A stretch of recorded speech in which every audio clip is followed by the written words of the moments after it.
Welcome to One Broken Mom, a podcast dedicated to raising awareness of mental health, parenting, and self-improvement. I am the host, Ami Quiriconi.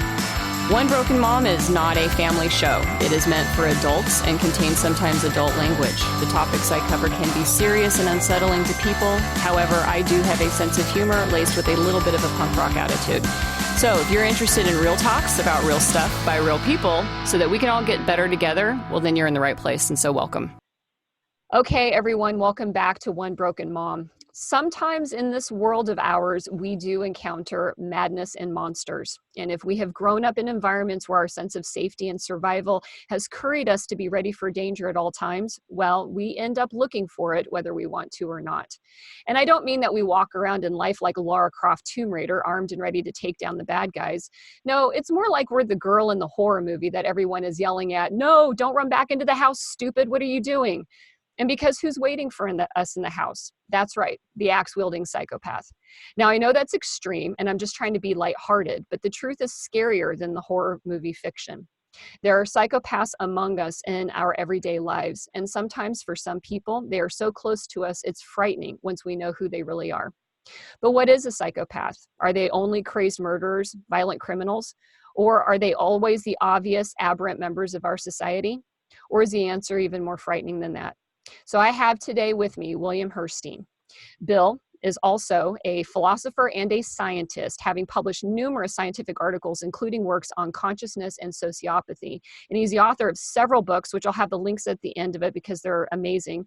They include Brain Fiction, Self-Deception and the Riddle of Confabulation, Mind Melding, Consciousness, Neuroscience, and the Mind's Privacy. And the latest one, which is the most exciting one for me, is Responsible Brains, Neuroscience, Law, and Human Culpability. So welcome to the show, Bill. Hi, thanks for having me. So what everybody did not hear is this conversation we already started beforehand, and me expressing my complete excitement of being able to jump into this topic with Bill today. And what I'd like to have you start us off with here is this concept of psychopathy and sociopathy. They're words that are kind of used interchangeably in our language. Where did this come from, and how did these terms enter into culture in this field of psychology and studying the human mind and behavior? Yeah, I think one good starting point here is get clear on the distinction between sociopathy and psychopathy, since it's bounced back and forth, especially during the 19th century.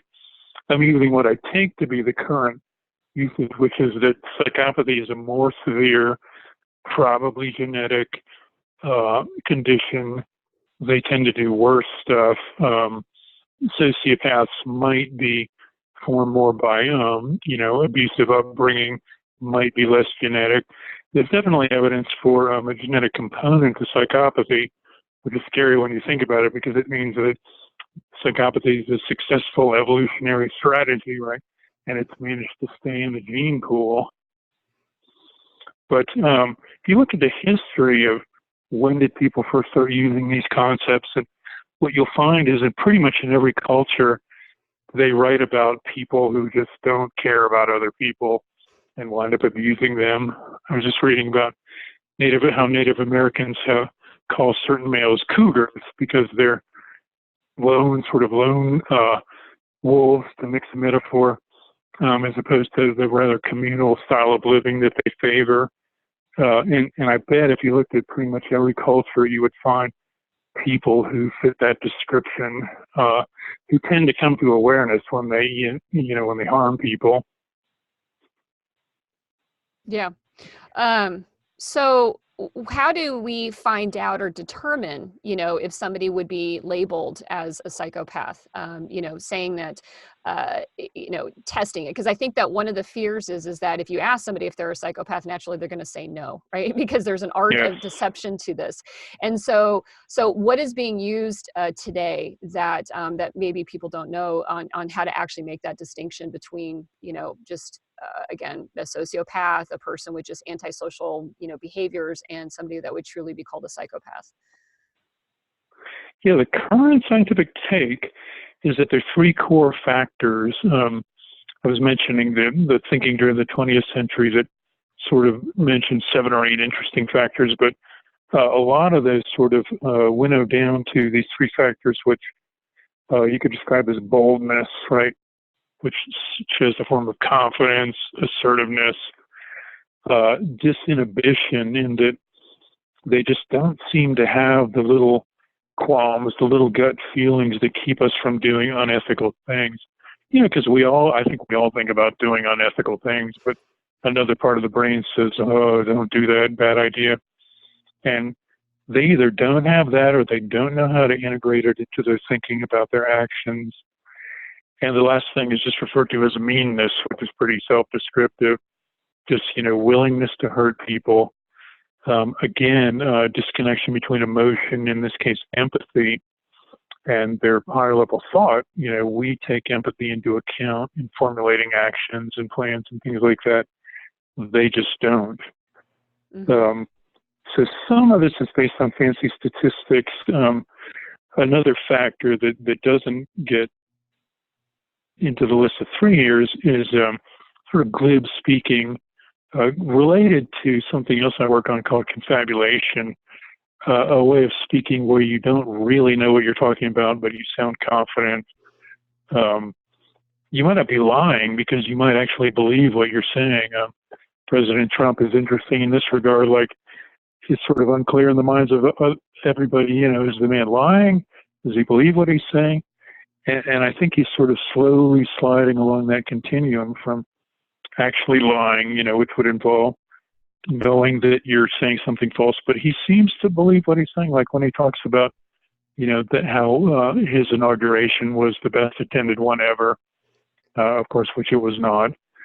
But when he speaks about that, he seems to believe it. And so that sort of reminds me of the way that sociopaths and psychopaths work, which, and if you believe what you're saying, you're all the more convincing when you do so. Mm-hmm. Yeah, and that's actually probably one of the weirdest phenomenons I've ever witnessed, in another person, is that right there, where, there's a lot of making statements, but you're sitting there going, there's no facts behind those statements. Like there's no truth to that. And when you try talking to somebody who is really skilled and experienced with speaking in that manner, it's a frustrating situation to be in, because you can't do anything to alter their perception of what they believe there. Yes. And so I'm just going to ask this question: is this something that they have learned to evolve and develop? Because it feels so, it's so natural that I don't even know if, and you do because you're the researcher here, but I mean, do they ever know, that what they're saying is untrue? I mean, is there anything in there that tells them that, like, I know I'm about ready to say something that's totally untrue and can be proven, but I don't care? Or is it they just really they appear to have absolutely no idea that they just lied or spoke something that is, invalid? Yeah, I think maybe both cases apply. I think one thing that's happening is that, if you or I were saying something untrue, we might be a little bit nervous. This relates to the notion that it might be hard to detect them using lie detection techniques, and that those rely on the person getting nervous. But, if we got caught in a lie in public, we'd be deeply embarrassed and, probably want to shrink from the situation. Whereas what happens with them, there's no guilt, no shame, no embarrassment. They just quickly tell another lie and keep moving. And I think at some level they know they're doing this. Notice this relates to how responsible they are for what they're doing, because if they don't know they're doing it, I suppose they're less responsible. And if they know full well that they're lying and trying to deceive people, then they go much more over to the responsible side of that continuum. But yeah, I think just this absence of a gut level knowledge that you're saying something wrong, that's what makes us nervous. And that just seems not to happen in them. So I think a lot of the average public goes around thinking that they can tell when they're being lied to and when they're not being lied to. And if you're one of those people, there's a sociopath or psychopath who would love to meet you, because if you're going by nervousness, it's just not going to work. They can lie, with complete calmness and confidence. Yeah, and that's a frightening thought. I think, too, the other part of it is that then when what we now normally try to do when somebody speaks a lie to us, is again, provide the facts, to prove that that's not actually the case. And that hope that we can guide them to go, okay, yeah, I admit it. I did it. I didn't mean to, and be able to get some resolution out of that. But when dealing with somebody Yes. who speaks that way all the time, that's almost like that's folly. Like there's no effort. You can't, and to expend effort, but yet we try to expend effort trying to prove them out, or to try to convince them. I'll put that way, trying to convince them to change their mind when in fact we may never be able to do that. How do we deal alternatively then with somebody, in that manner? I mean, just like in general, do we just ignore the lie and focus our energies on making sure the other people that need to know truth know it? I think one good way to deal with it, assuming you can do this and you've got the time, is you've got to kind of nail them down, because if you catch them in a lie, they're going to try to quickly change the subject, and you've got to keep bringing them back to the subject and sort of rub their faces in it, which of course is going to make them angry, which may put you in danger. And this anger response tends to be a pretty standard thing. And it's funny when we hear about the debate between, liberals and conservatives. We're all supposed to be nice to each other and not make one another angry, but it might not really be possible. I mean, it might be, if we're going to move forward in the debate, somebody's going to have to get angry and just get over it. Yeah. So if we're talking here about the kind of the core attributes of it, one of the things that you and I had mentioned and were discussing offline before the episode started was, what are some really good red flags for people, especially as you had mentioned, for women being able to identify men that have these psychopathic behavioral traits? Because, when people are listening to this episode, when it's published, I'll say that people listen to this all year round, but when it's published, this will be in October, which is Domestic Violence Awareness Month. And because of the compelling personality and the persuasive personality that a psychopath can actually exhibit, they can lure in women into dangerous situations. So what do you think are some top level red flags for people to be aware of that, again, go beyond just being a jerk to being somebody that is actually emotionally and possibly physically dangerous?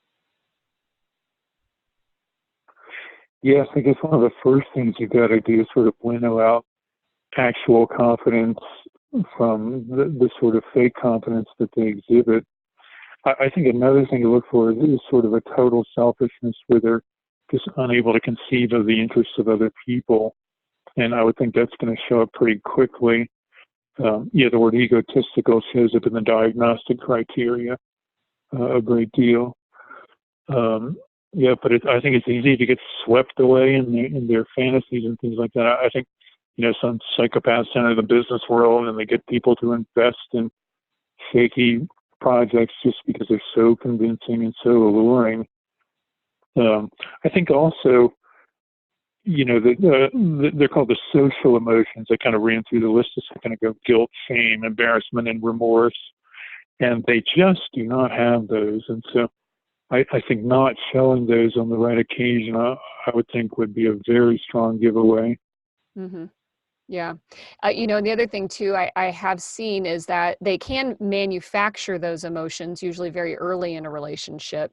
And so just because they're present, maybe in date 1, 2, 3, or 5, doesn't necessarily mean that they're able to sustain that. I mean, does that seem like, I felt like, I had made a joke, but it was a very serious joke or observation, which was, there was an individual that I've had in my life that I knew about, and I felt like there was like a 24-month expiration date. Like for about 24 months, a lot of the behaviors could be misleading and could be able to keep everybody kind of in the dark, but then there would be a breakdown and some of the things would start to dissolve. Either the narratives would begin to change, and then you're like, well, wait a second, just 2 years ago it was like this and now you're trying to tell me it's like this. Or they were just unable, the charm just couldn't sustain itself any longer and you started to see some of the cracks. Is there, do you think that there's a timeline? The psychopaths, do they have a breakdown, at which case you might be able to see something like this, some of their deficiencies begin to emerge? That's a very interesting idea. It kind of reminds me, since I'm on a car trip with a friend right now, the way that the ultimate test of a friendship is, can you go on a long car trip with them and be together for that long? And, because you can only sort of fake it for so long. And I would think doing something like that would work. And this brings us back to the notion of responsibility again, because if a person is clever enough and in control enough to fake it for that long, that, that means that they do know what they're doing. In the literature, there's a rough distinction between successful and unsuccessful psychopaths. Again, very rough, because the core of the distinction is just that the unsuccessful ones are entangled in the legal system in some way or other. And so they tend to be the ones who are less clever, less adept at hiding it. They often, get into fights in bars. They're just unable to control their temper, wind up getting arrested, wind up behaving poorly in prison and being kept there for longer periods. They, I guess, tend to be less dangerous to us regular folks, but the dangerous ones are the clever ones, the CEOs who don't care who their products hurt and things like that. But yeah, your idea of a shelf life, I think, is interesting. It probably varies person by person. But I bet, if you spend enough time with them, if you listen long enough, it would start to creep out. Mm-hmm. Yeah. Well, so if you're trying to actually make a diagnosis or a determination, I had found that there seems to be a couple of lists or things that professionals will actually use to make this official determination. I mean, it's easy for me, layperson using the internet to make my own diagnosis, but that's not accurate, nor is that legally binding. So if you have an entanglement with somebody that you're concerned would be considered a psychopath, how does that happen that somebody sits down and says, yes, this person officially meets this criteria? And, what does that look like? Yes, the kind of the official standard these days, which almost no one is completely happy with, is called the Psychopathy Checklist Revised. 20 questions that are intended to get at the core criteria, and you either score 2 or 1 or 0 on those questions. And if you score 40, you're the worst psychopath in the world. And I think your average psychopath is going to score around 30 or a bit higher on it. One thing that people are not quite so satisfied with is that this idea, do they have to have overtly done evil stuff? It brings up the interesting notion of someone who might be a psychopath in hiding. They don't have empathy. They are a danger to you, but it's just the situation just has not come up yet. For instance, the kind of male psychopath who allies himself with a woman, takes everything she's got, disappears, moves on to the next woman. That might not really hit the fan until he actually disappears with all your money. So it's not clear to me that we couldn't, say, diagnose a psychopath just by looking at their brain without regard to their behavior, because their brain, which has certain characteristics, for instance, this inability to integrate emotions such as empathy into normal cognition. I think if you saw that, you realize that you're dealing with a potentially dangerous person, even though they might not have shown it yet. Mm-hmm. So is there evidence of whether or not psychopathy is nature versus nurture? There is evidence. Yeah, one really good, the gold standard is twin studies. And so you've got, identical twins, fraternal twins, either raised together or apart. And what you're looking for is a rising curve showing that identical twins, if one of them is a psychopath, identical twins raised together, if one of them is a psychopath, the odds that the other is a psychopath will be high, and then it goes down from there. Another sort of informal clue is that families, there are many cases of families where, there's 3 or 4 kids. One of the kids is a psychopath. The others are just wonderful, completely, well-formed people, which shows that it's not really upbringing that much. I'm sure upbringing could exacerbate it, especially if it was abusive, but there's definitely something genetic going on there. Mm-hmm. So is some of the subjects or some of the core features of it, and you've touched on a few of them, and I have a list for everybody that's listening here, from an article that Bill had written here. Uncaring, shallow emotions, irresponsibility, insincere speech, overconfidence, narrowing of attention, selfishness, inability to plan for the future, and violence is kind of being some of those core features. Now, some of those overlap also into a very popular term, that a lot of people are also kind of throwing around as a label on a lot of, X's that they don't like, which is narcissism. And so is psychopathy and Yes. narcissism one and the same, or are they two sides of the same, of different coins? Or, how do those two things relate together? I mean, can somebody be psychopathic and not be narcissistic, and vice versa? I think there's a lot of overlap there. I suppose the narcissist might fit the concept I was talking about a second ago of a psychopath who hasn't really done anything horrible, but is just a completely self-centered individual, and is sort of unable to take your point of view, unable, for instance, in planning activities, unable to say, well, how is this going to go for so and so? So let's see, to get at your question, can you be a psychopath and not be a narcissist? Perhaps not, because the characteristics of narcissism overlap so heavily with the core characteristics of psychopathy, the selfishness, the egotism, the inability to, build others into their planning and things like that. Mm-hmm. Yeah. And so can we talk, because I know I want to get into the topic of responsibility, because that's a big meaty piece here.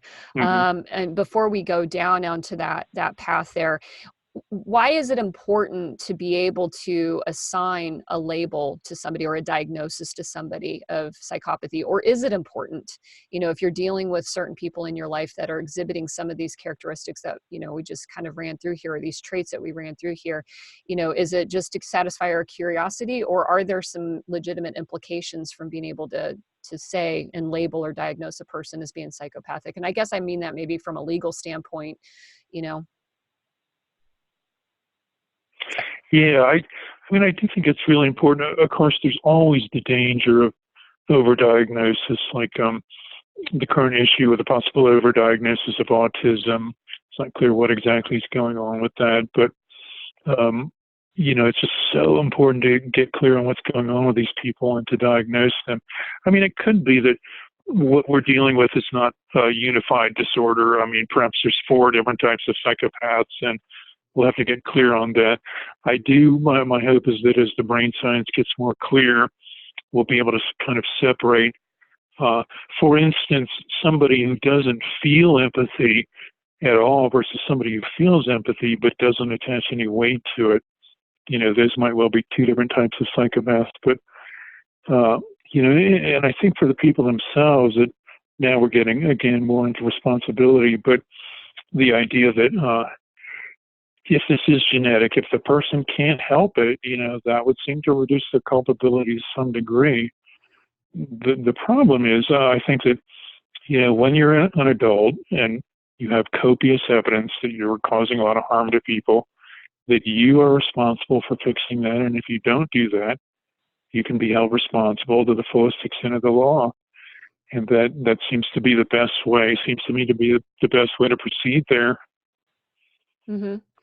Now, so let's talk about this, because if we're talking about psychopathy as a physiological brain disorder, the nature part here, then we start getting into this gray area, which I think becomes like a huge leap for people, which is the accountability, and especially from a legally speaking standpoint, for punishing and handing out consequences to someone who's psychopathic for their actions and behaviors. But what if they absolutely have no control over all of those things? Then, like, I think this is what you're talking about in your latest book here is, where's that line between holding somebody accountable, for something maybe that is truly beyond their control? But Yes. Can a psychopath ever take responsibility for their actions? I mean, will they ever truly take responsibility for them, I guess? Yeah, I think control is the crucial thing. Culpability varies with level of control. But the thing is, psychopaths have that control. especially the more intelligent, the so-called successful ones, which haven't been apprehended and might have, relatively high positions in society, that it's clear that they know what's going wrong. They know they're harming people. And if they choose not to do anything about it, then they're fully culpable. In the book, we talk about the case of a kid who's raised by, neo-Nazi parents. And so he doesn't know that it's wrong, that it's a bad worldview. So if he's 15 years old and he does something wrong, well, maybe we hold him considerably less responsible. But if he's 25 years old and he still holds those beliefs and acts on them, then we argue that he's fully responsible because, the line between adulthood and adolescence is rough, somewhere between 18 and 21, but society absolutely has to have a line like that. And that's one function of the line. It's a line in the sand. It's not the same for everybody, but society has to be able to hold people responsible. And the age is somewhat arbitrary, but it's got to be done.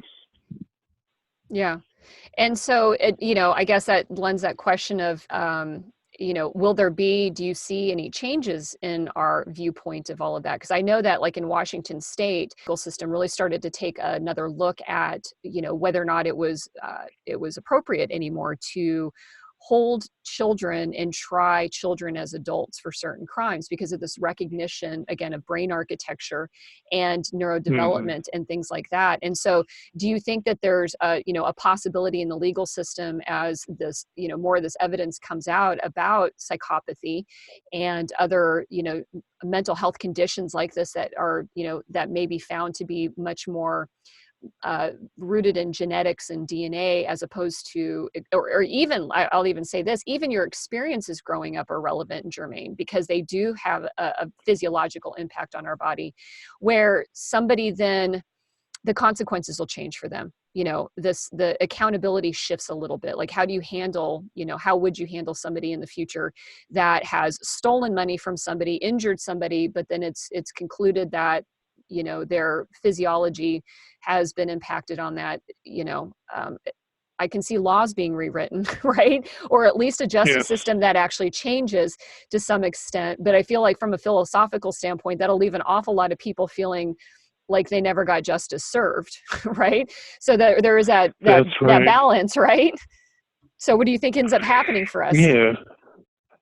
One thing we would like to see, I'm referring to my co-authors, Katrina Sifford and Tyler Fagan, is a legal system with more gradations of punishment, rather than have these huge rough cuts where you either get probation or 10 years in one of our torture chamber prisons, which is, again, another factor in treating juveniles as adults. But have all sorts of gradations based on what you know about the person's behavior and really what you know about their brain.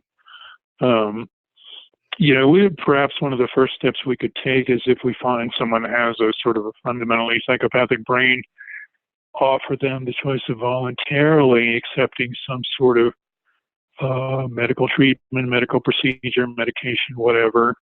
Do they want to do that? The case of doing it involuntarily is, much more complicated. And I personally would be reluctant to go in that direction. But, it's possible with technology we can actually avoid this sort of nightmare scenarios where where it looks like we're forcing somebody to undergo a lobotomy or something like that. It's possible that there could be medications that could remedy the situation. And in the case of juveniles, the sooner you know that you're dealing with someone like that, the sooner you can hopefully set them on a developmental course that will make them a regular, decent, functioning adult. Mm-hmm. And you bring up something that has always been, and this has actually been a thought that's on my mind, especially when you're in the struggle with somebody for whatever reason it might be, is this idea of, somebody who is exhibiting these psychopathic behaviors, they're not going to willingly go through an evaluation or a diagnosis, and so you're left with this gray area of, how do you compel somebody, because if it's relevant to your position, that to identify, like, this is the condition I'm dealing with here, is that this individual over here is, has a mental health condition that is impairing this ability to, fix or resolve a solution. You can't force somebody, you can't show up to, a trial and make somebody go through an evaluation. I mean, there isn't a moral objection to that, right?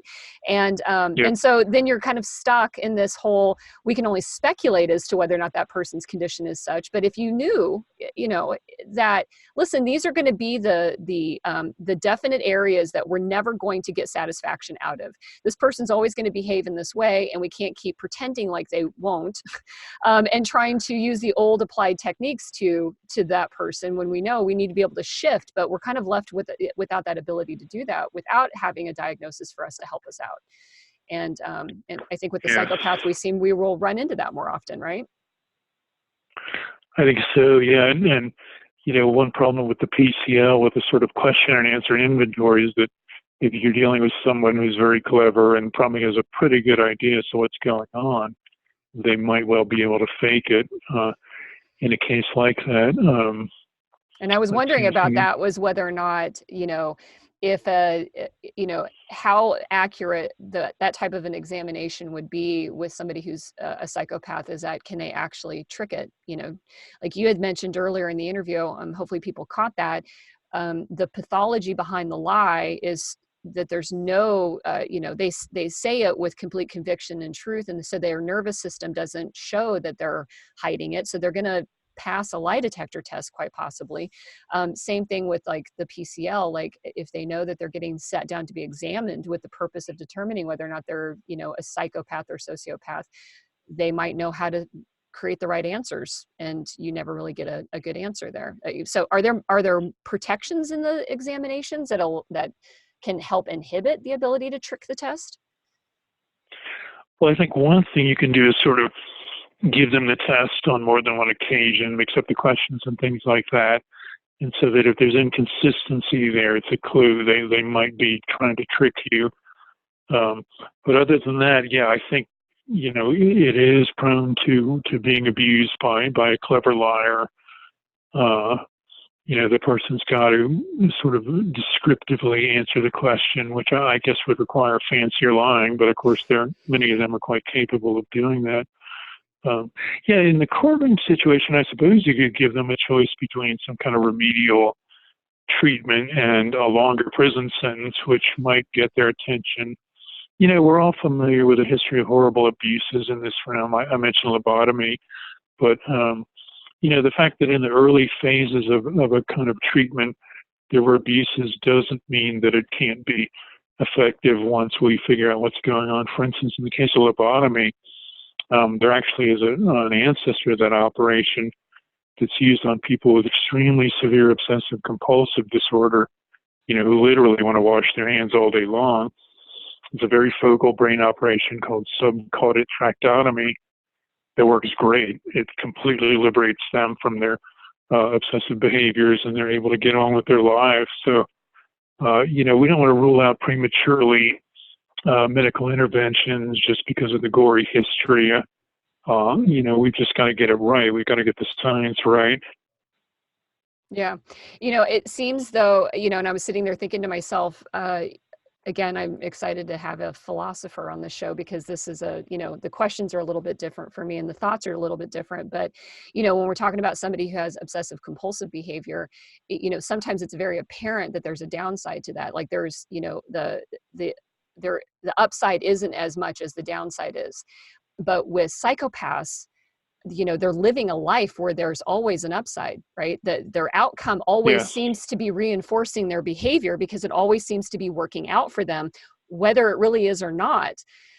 So convincing a psychopath for treatment, it almost seems counterintuitive. Like it's like we would force treatment onto somebody because it helped the rest of us. But for a psychopath to ever understand that it would actually help them when all they've seen their whole life in their own view of the world is a complete upside to them. They've gotten everything they've wanted. They've been able to manipulate the circumstances, the people, the situations, whatever it is. Is that a wrong assessment on my side, or a wrong viewpoint there, or different viewpoint? I think that's a great point. Yeah, because it's a successful strategy, and I think that's one reason why it's in our genes. It works. They're able to attract male psychopaths are able to attract mates. They're able to reproduce, which keeps it in the genetic pool. So you're trying to convince them to go against what's worked for them their whole lives. And I think maybe this is just one of those cases where society's got to put its foot down and say, we're just not going to let you keep acting this way. Or if you're going to keep acting this way, we're going to isolate you in some way or other. Mm-hmm. Yeah. And that's probably, I would say, the hardest thing, because again, with an absence of being able to have some certainty about who they really are and who they are around us. Again, I go back to, that's the frightening aspect of all of this. Somebody threw out a number to me about what they believed in terms of the population, how many people out there would be considered or diagnosed as a psychopath. Is there a number or a guesstimate that you're aware of on what % of the population might fall within this realm? I've seen some numbers. I'm kind of skeptical of the attempt to do it with the whole population, but the prison population is sort of easier to work with and measure, and their figures of something like 20 or 30% of the prison population being psychopathic, that I think might be a bit more accurate. You raised another interesting point, though. Getting back to this issue of trying to get them to change their whole lifestyle. Maybe one way to do that is to sort of help them, pioneer a new lifestyle. They've got to work at a new way of interacting with people that they will eventually find more rewarding. And so that this is sort of treating it, instead of giving them a drug or an operation or something, this, I think, respects their personal autonomy a lot better.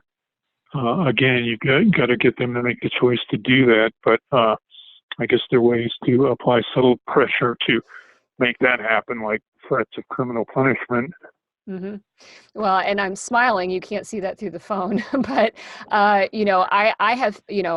have been made aware, let's just put it this way, that once you do know these things about people around you, and you are able to identify, what their core drives and behaviors are, you more than they realize, you are able to do that. You are able to sometimes nudge them when what's really motivating them, and what their reasoning is, even if it's flawed. And so I would say it's manipulation in return, to be honest. That's right. But Fair enough. because you can't be direct, you can't be confrontational. Because it just kind of pushes, the wrong buttons for them.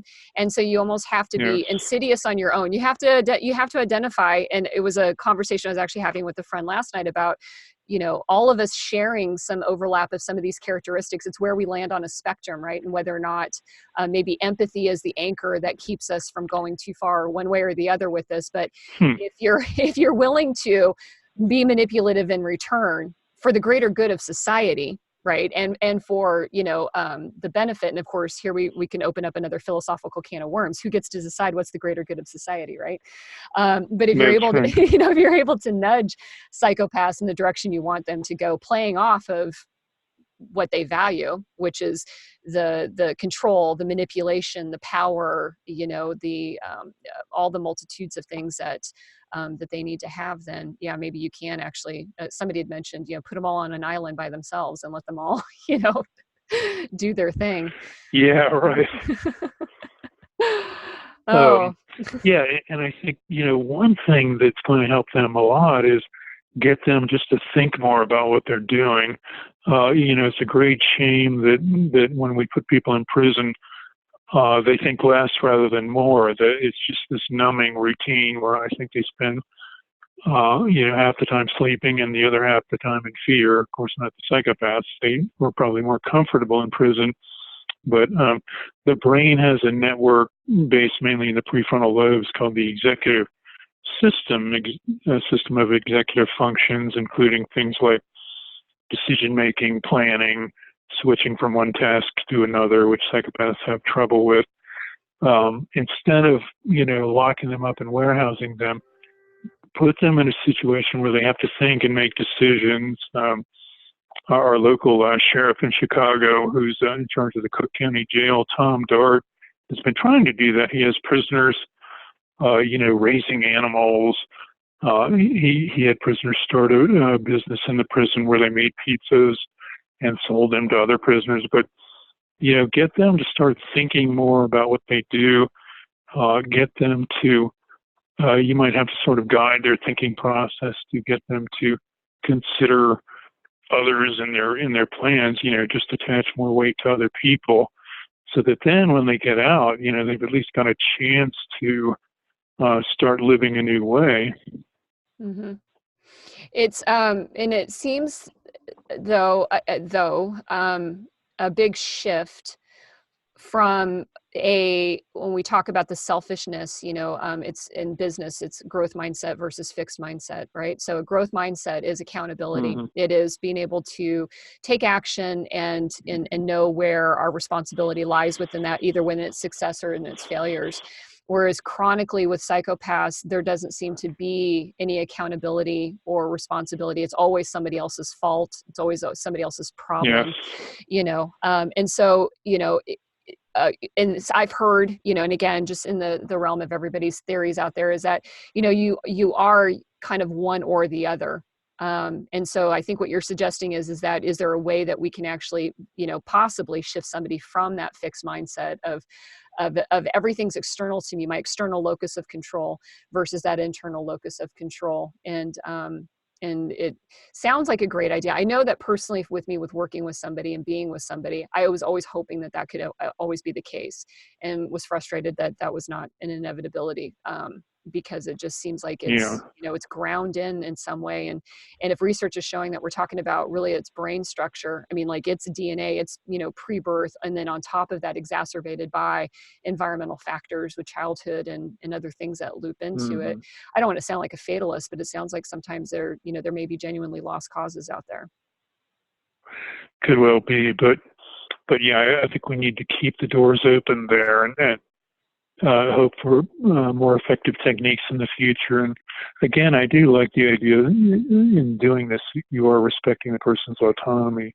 Mm-hmm. Because if you perform an operation on them, that's sort of an unconscious thing that is not happening in the realm of their conscious cognition. Maybe it'll work, maybe it won't, but better to try this first, have them voluntarily try to sort of realign their thinking in a more socially favorable manner. Mm-hmm. Yeah. Well, I mean, that's the moral question, right? We all get our choice, right? And I think that's one of the dilemmas that we've always had, is to remove choices away from people, because our perceptions of right and wrong change through history and through culture. And so a choice we might make for somebody today based on what we believe is the moral choice today could, think about all the times we've made really terrible choices for people on the basis of morality, and that we wish we could take back that we can't. So as long as we all have our autonomy, it feels like then we're never going to be really subjected to somebody else's moral leanings, that may change in 100 years or 20 years. So. Yes. And I think another factor that's making this whole process more difficult, by process, I mean, the whole endeavor to get psychopaths to behave more socially, is that the internet, the internet provides a means by which someone can hide, right? There's a phenomenon I call sociopathic software, right? You go to a website, you're just cruising around, you're trying to get some information, but immediately the website software is getting every bit of information it can about you and trying to use it to make more money. So the internet is Disneyland for psychopaths, in that they can completely hide their intentions. They can hide what they're doing. They can hide their identity. And it's very difficult for us to get through that. So it's not really helping the situation. Oh yeah, social media, definitely, because you can always put out there a narrative you want everybody else to see. And then the truth, of what goes on behind closed doors is, unless there's cameras set up in your house, nobody ever really knows that, which is one of the frustrating and, I would say heartbreaking aspects of domestic violence, and in particular with emotional abuse, because psychopaths do a really good job of putting out a false front, and social media can certainly, not only be a tool to be able to put that false front out there, but then the psychopath can get confirmation of that falsity by how many likes they get and how many comments they get, and it shores up their own perception of whether or not they really are doing something right or wrong. And while, somebody is being abused and has to see that, which then is, more confirming for them that they're lost, and that they're trapped, because too many people are giving, and I've said that this last week many times, is that, giving the abuser, all the power, and somebody who's a victim being sat there having to watch that play out in front of them, through social media. Very, yes. Very painful. And for the psychopaths, if you get caught, if you get found out, just move to the next website. Yeah, right. Shut your account down, move on, go to something else, put up another post that says, no, that's not what I meant, and just kind of keep going. Yep. Oh just my gosh. Like, I guess in the old days, they would have to leave town and move to another town, but you don't have to do that anymore. Nope. You can just steal somebody else's identity too, if you want to, I suppose. Oh my gosh. Well, so I want to start to wrap this up and kind of, draw some conclusion here to this. Again, this is a fascinating topic to understand. Well, to attempt to understand, let's be fair here. The work that you've been doing and the research in it, I think is just, it's deep stuff. So anybody that, is looking for some good sound bites and nuggets to take home and, to coach themselves through self-therapy and self-help, this isn't this. This is really kind of like to get in and understand, especially for people that have experienced individuals like this. The stuff that you've been working on in the books that you've written, and I think are really great for people that really want to try to really dive into it and understanding the brain and this concept here, and to have your own philosophical discussions with your friends with beers and wine, later. And so I appreciate you coming in to kind of touch on this topic with me. Is there something that you would throw into this conversation before we wrap it up that's important for the layperson to understand about psychopathy and how it may be impacting them and what they can do about that today in their life? I think we've hit most of the high points. I think I mentioned to you before we went on air about it might be good for everybody, I don't know, in the 9th or 10th grade to have a little course on what a psychopath or sociopath is and some of the ways you can detect them and how to disentangle yourself from them. Wouldn't hurt.